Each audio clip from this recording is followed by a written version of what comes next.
শিরোনামের প্রশ্নটা করা হয়েছিল গতকাল ওয়েস্ট ইন্ডিজের বিপক্ষে প্রথম টি-20তে বাংলাদেশের হারের পর সংবাদ সম্মেলনে আসা তানজিম হাসানকে।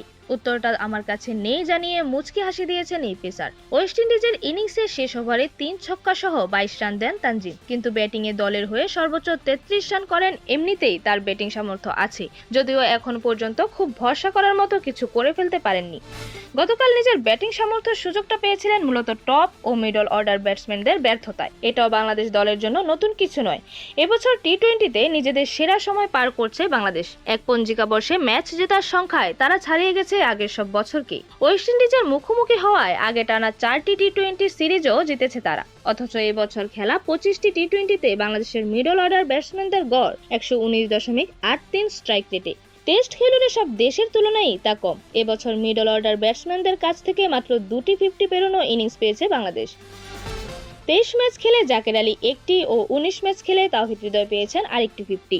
টেস্ট খেলুড়ে দেশগুলোর মধ্যে এবছর মিডল অর্ডারদের কাছ থেকে 50 পাওয়ার তালিকায় বাংলাদেশের নিচে শুধু শ্রীলঙ্কা, কিন্তু তারা এই সংস্করণে ম্যাচ খেলেছে বাংলাদেশের অর্ধেকেরও কম।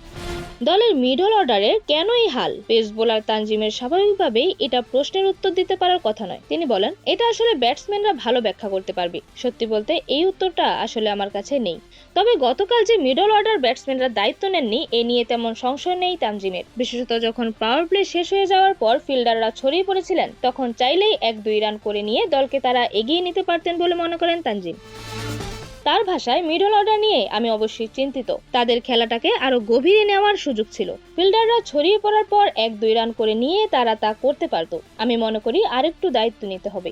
মিডল অর্ডার নিয়ে অসন্তোষ স্পষ্ট ছিল অধিনায়ক লিটন দাসের কণ্ঠেও। পুরস্কার বিতরণী মঞ্চে দাঁড়িয়ে তিনি সরাসরি শামীম হোসেনের নাম ধরেই সমালোচনাই করেছেন।